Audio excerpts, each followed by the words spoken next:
Cómo Rusia volvió al capitalismo y el desarrollo de las sociedades postsoviéticas. En contra de las amplias expectativas de la opinión pública sobre el cambio, las reformas del mercado en los estados postsoviéticos no lograron conducir a la prosperidad y al crecimiento del bienestar de su población. Casi un cuarto de siglo después del comienzo de las transformaciones, resulta claro que en los territorios de la SEI se consolidó el típico capitalismo periférico. Esto lo testimonia la caída del sector manufacturero en provecho del extractivo, la exportación de producción con un bajo nivel de elaboración de la materia prima, y la importación de bienes con mayor valor agregado, la salida sistemática y en gran escala de capital, el empobrecimiento masivo de la población y la formación de un ejército industrial de reserva barato, la formación de un capital que tiene el deplorable rol de intermediario en la explotación de recursos naturales y de la población de sus países en beneficio de los intereses del centro del capitalismo mundial. La implantación del subdesarrollo en los países de la SEI ocurrió como resultado de las radicales reformas de mercado dirigidas y controladas por Occidente.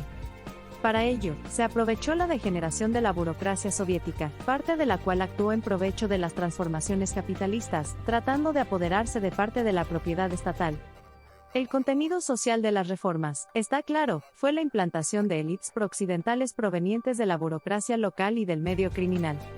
Semejante contenido de las reformas predeterminó también la naturaleza de las grandes empresas en las naciones postsoviéticas. Los negocios en estos países se basan en el control informal de las empresas. Esto significa que no basta con poseer derechos jurídicos sobre ellas, es necesario también disponer de vínculos estables con funcionarios estatales de alto rango u ocupar uno mismo un puesto estatal de responsabilidad. Además de eso, es preciso contar con protección en alguna persona de tal o cual organismo de seguridad. Sin embargo, disponiendo de esas condiciones, nadie está asegurado contra la incursión criminal de parte de los grupos de capital más fuertes. La sistemática amenaza de pérdida de las grandes empresas genera una orientación hacia la obtención de ingresos a corto plazo a cuenta de la salida de los activos financieros de las empresas. El carácter comprador de las grandes empresas en los países de la SEI se muestra en el egreso a gran escala de capital hacia los países del centro del capitalismo mundial. La extracción sistemática de la renta de los grupos dominantes socava los ingresos de los asalariados, que recurren en respuesta a diversas formas de latrocinio. Los propietarios libran una lucha sin cuartel contra las malas prácticas por parte del personal, centralizando la dirección y aumentando los servicios internos de seguridad.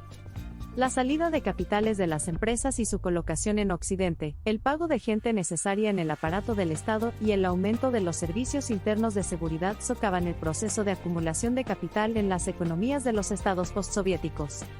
Esto se expresa en el estado lamentable del fondo de capital fijo.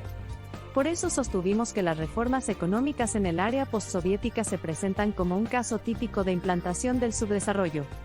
En el curso de estas transformaciones ocurrió la consolidación de un capital auténticamente comprador en los nuevos estados.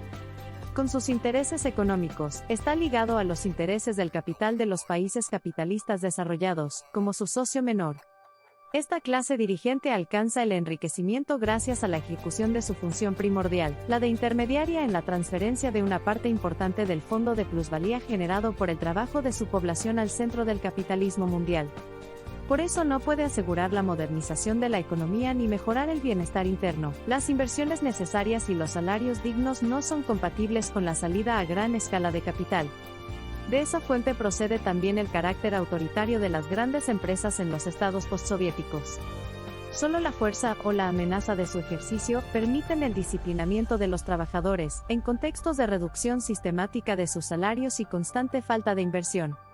De lo dicho se desprende que las economías postsoviéticas tienen un potencial de modernización muy bajo, y no pueden garantizar la seguridad externa de sus países. Las clases dirigentes sirven en gran medida a los intereses de sus protectores del otro lado del océano. Mientras tanto, en las condiciones de la crisis económica mundial que se ha desarrollado, las relaciones internacionales en el espacio postsoviético, y en el perímetro de sus fronteras, se han tensado gravemente.